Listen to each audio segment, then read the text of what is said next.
எல்லாருக்கும் வணக்கம் and welcome back to our channel chennaicuts. இன்னைக்கு நம்ம சேனல்ல என்ன பார்க்க போறோம்னு பாத்தீங்கன்னா எல்லாருக்குமே ரொம்ப பிடிச்ச பிரியாணி எப்படி செய்யறது அப்படின்றத இந்த வீடியோல பார்க்க போறோம்.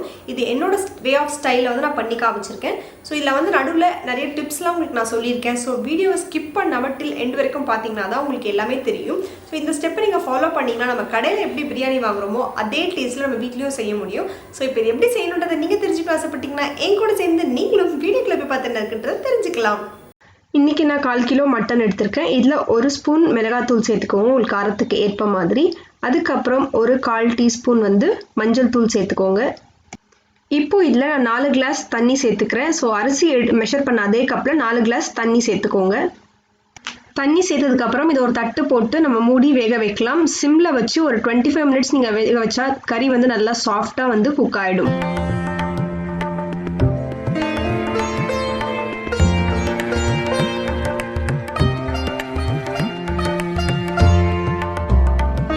கறி வேகிறதுக்குள்ளே அதுக்கு தேவையான பொருட்கள்லாம் நம்ம பண்ணி வச்சிடலாம். ஒரு மிக்சி ஜாரில் இஞ்சி பூண்டு கொஞ்சமாக வந்து புதினா இலை சேர்த்து இந்த மாதிரி ஃபைன் பேஸ்ட்டாக அரைச்சி எடுத்துக்கோங்க. இன்றைக்கி நான் 3 கிளாஸ் அரிசி எடுத்திருக்கேன். ஸோ அரை மணி நேரத்துக்கு முன்னாடி 2 வாட்டி கழுவிட்டு தண்ணியை வடிகட்டிட்டு அப்படியே வச்சுருங்க. ஸோ தண்ணியில் ஊற வைக்கணும்னு அவசியமே கிடையாது. ஸோ அந்த இருக்க ஈரப்பதத்துலேயே அரிசி வந்து நல்லா சாஃப்ட் ஆகிடும் நமக்கு. அடுப்பில் ஒரு பாத்திரம் வச்சு சூடானதுக்கப்புறம் தேவையான அளவு எண்ணெய் சேர்த்துக்கோங்க. இப்போ இதுக்கு மசாலா பார்த்தீங்கன்னா பட்டை, கிராம்பு, ஏலக்காய், அன்னாசி பூ சேர்த்துட்டு நல்லா வந்து வதக்கிக்கோங்க. அதோட ஃப்ளேவர்ஸ் வந்து அந்த எண்ணெயில் வந்து நல்லா வரதா மாதிரி பார்த்துக்கோங்க. இப்போ பார்த்தீங்கன்னா பட்டை, லவங்கம், கிராம்பு, அன்னாசி பூ மட்டும் தான் நான் சேர்த்துருப்பேன். பிரியாணி இலை சேர்க்கலன்றதை நீங்கள் கவனிச்சிருப்பீங்க. ஏன்னு பார்த்தீங்கன்னா பிரியாணி இலைன்றது வந்து ஒரு வெஜ் பிரியாணிக்கு சேர்க்கறதுக்கான ஒரு பொருள். ஸோ அதை வந்து நம்ம இந்த மாதிரி மட்டன், சிக்கன், ப்ரான், ஃபிஷ் பிரியாணியில் சேர்க்கக்கூடாது. நீங்கள் கடையிலேயே பிரியாணி வாங்கினீங்கன்னா அதில் பார்த்தீங்கன்னா பிரியாணி இலை இருக்காது. ஸோ பிரியாணி இலையை நீங்கள் போடாமல் இருந்தால் மட்டும்தான் நமக்கு இந்த கடையில் வாங்குற டேஸ்ட் வந்து கிடைக்கும். ஸோ அதனால தான் இந்த வாட்டி நான் வந்து பிரியாணி இலை சேர்க்கலை. ஸோ இப்போ இந்த ஸ்டேஜில் நம்ம வந்து வெங்காயத்தை இந்த மாதிரி நீளமாக வெட்டி வச்சு சேர்த்துக்கோங்க. ஸோ நம்ம வெங்காயம், இஞ்சி பூண்டு தான் வந்து பிரியாணிக்கு நல்ல டேஸ்ட் கொடுக்கும். ஸோ வெங்காயம் சேர்த்துக்கோங்க. வெங்காயம் சேர்த்துட்டு நல்லா ஒரு வாட்டி கலந்து விடுங்க. பிரியாணிக்கு வெங்காயம் தான் நல்லா வந்து ஃப்ளேவர் கொடுக்கும். ஸோ இந்த கண்ணாடி மாதிரி ஆகுறது வரைக்கும் வெங்காயம் நல்லா வந்து குக் ஆகணும். ஸோ அதான் வந்து கரெக்ட் கன்சிஸ்டன்சி. ஸோ இப்போ கண்ணாடி மாதிரி ஆனதுக்கப்புறம் இதில் நம்ம தக்காளி, வெட்டி வச்சுருக்க தக்காளியே சேர்த்துக்கிறோம்.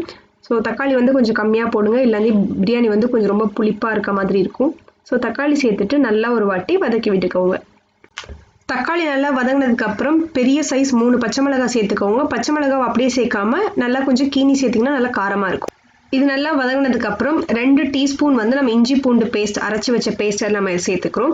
இஞ்சி பூண்டு பேஸ்ட் சேர்த்ததுக்கப்புறம் பக்கத்துலேயே இருந்து நல்லா கலரி விட்டுட்டே இருக்கணும். இல்லாட்டி அந்த இஞ்சி பூண்டு வந்து கீழே அடி பிடிக்கிறதுக்கான வாய்ப்புகள் இருக்குது. ஸோ அதனால் பக்கத்துலேயே இருந்து நல்லா வந்து நம்ம கிளறி விட்டுட்டே இருக்கணும். இப்போ 3 டீஸ்பூன் அவளுக்கு தயிர் சேர்த்துக்கிறோம். தயிர் வந்து நம்மளுக்கு ஒரு டேஸ்ட் வந்து நமக்கு என்ரிச் பண்ணி கொடுக்கும். ஸோ இதெல்லாமே சேர்த்திங்கன்னா பார்த்தீங்கன்னா இப்போவே நல்லா ஒரு ஜூஸியாக ஒரு மசாலா மாதிரி நமக்கு ரெடி ஆகிடுச்சு. இப்போ நம்ம இதில் என்ன சேர்க்க போகிறோம்னு பார்த்தீங்கன்னா ஒரு கைப்பிடி அளவில் இருக்க புதினா நம்ம சேர்த்துக்கிறோம். ஸோ ரொம்ப சேர்க்காதீங்க, ஒரு சின்ன கைப்பிடி அளவு புதினா சேர்த்துட்டு நல்லா ஒரு வாட்டி கலந்து விட்டுக்கோங்க. இப்போ நாம் மசாலாலாம் சேர்க்க ஆரம்பிச்சிடலாம். 2 டேபிள் ஸ்பூன் வந்து நான் மிளகாய் தூள் சேர்த்துருக்கேன். ஏற்கனவே கறி வேக வைக்கும்போது 1 டேபிள் ஸ்பூன் நான் சேர்த்துருக்கேன். ஸோ காரத்துக்கு ஏற்ப நீங்கள் சேர்த்துக்கோங்க. மசாலா சேர்த்ததுக்கப்புறம் நல்லா ஒரு வாட்டி கலந்து விடுங்க. ஸோ மசாலா பார்த்திங்கன்னா சூப்பராக தயாராகிடுச்சு. அரிசி சேர்க்கறதுக்கு ஒரு 3-4 நிமிஷத்துக்கு முன்னாடி ஒரு அரை லெமன் ஜூஸும் சேர்த்துக்கோங்க. இது ஒரு நல்ல ஒரு ஃப்ளேவராக இருக்கும். ஸோ ஜூஸ் சேர்த்துட்டு நல்லா ஒரு வாட்டி கலந்து விட்டுக்கோங்க.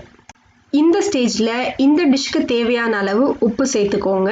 ஸோ உப்பு சேர்த்துட்டு நல்லா ஒரு வாட்டி இந்த மசாலாவை நல்லா வந்து மிக்ஸ் பண்ணி விடுங்க. ஸோ நல்லா மிக்ஸ் பண்ணதுக்கப்புறம் இந்த பிரியாணியோட ஹீரோ நம்ம வேக வச்ச மட்டனையும் இதில் வந்து நம்ம சேர்த்துக்கலாம்.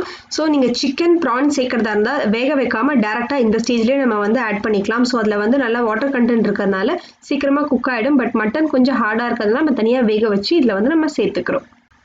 மசாலாலாம் அந்த மட்டனோட நல்லா கோட் ஆயிடுச்சு. இப்போ நம்ம தண்ணி சேர்க்க போகிறோம். அளவு பார்த்தீங்கன்னா 1 கிளாஸ் ஆர் 1 கப் அரிசிக்கு 2 கிளாஸ் தண்ணி தான் இதான் கரெக்டான கன்சிஸ்டன்சியாக இருக்கும். ஸோ தண்ணிலாம் நம்ம சேர்த்துட்டோம். இன்றைக்கி நான் 3 கிளாஸ் அரிசினால 6 கிளாஸ் தண்ணி சேர்க்குறேன். தண்ணி சேர்த்துட்டு ஒரு தட்டு போட்டு நம்ம மூட போகிறோம். ஸோ இது ஒரு கொதி வந்ததுக்கப்புறம் நம்ம அரிசி வந்து சேர்க்கலாம். ஸோ பார்த்திங்கன்னா ஒரு கொதி வந்துடுச்சு. இப்போ நம்ம வந்து அரிசி சேர்க்கலாம், கரெக்டாக இருக்கும்.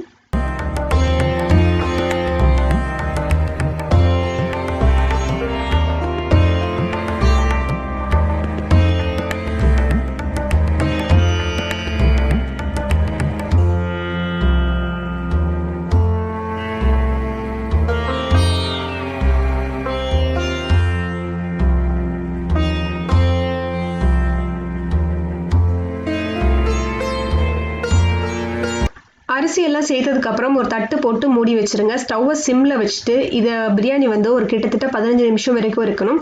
15 மினிட்ஸ்க்கு அப்புறம் பார்த்தீங்கன்னா இந்த மாதிரி தண்ணியெலாம் கொஞ்சம் எவாப்ரேட் ஆகிட்டு இருக்கும். ஸோ இந்த நேரத்தில் வந்து கிளறி விட்டுக்கோங்க. கட்டைக்கரண்டி யூஸ் பண்ணால் அரிசி நமக்கு உடையாமல் இருக்கும். ஸோ அரிசி நல்லா கிளறி விட்டதுக்கப்புறம் இந்த மாதிரி ஒரு தோசை தவா வச்சுட்டு அது மேலே நம்ம வச்சுருக்க இந்த பிரியாணி பாத்திரத்தை வைக்க போகிறோம். நாங்கள் இதுக்குன்னே இந்த தோசை தவா வந்து நாங்கள் எடுத்து வச்சுருக்கோம். ஸோ இந்த மாதிரி வைக்கிறதுனால நல்லா தம்மாக இருக்கும். ப்ளஸ் என்ன ஒரு அட்வான்டேஜ் என்ன, கீழே வந்து நமக்கு அடி பிடிக்காமல் இருக்கும். ஸோ இந்த மாதிரி நல்லா வந்து உங்களுக்கு இந்த மாதிரி ஃப்ளாட் பண்ணி விட்டுட்டு ஒரு தட்டு போட்டு மூடி வச்சுருங்க. இந்த ஸ்டைல் பிரியாணி பார்த்தீங்கன்னா ஒரு கிட்டத்தட்ட தம் பிரியாணி மாதிரி தான் இருக்கும். ஸோ என்ன பண்ணணும்னா நம்ம வீட்டில் இருக்க தோசை தவாவை வச்சுட்டு அதுக்கு மேலே நம்ம செஞ்சுருக்க பிரியாணி பாத்திரத்தை வச்சுட்டு ஸ்டவ்வை வந்து சிம்மில் வச்சிடணும். ஸோ இந்த மாதிரி செய்கிறதுனால பிரியாணி வந்து நல்லா தம் பிரியாணியாக இருக்கும். அதோட ஃப்ளேவர்ஸ் எல்லாமே வந்து அந்த ரைஸில் இருந்துட்டு நல்ல ஒரு டேஸ்ட் கொடுக்கும். இதுவும் ஒரு டிப்.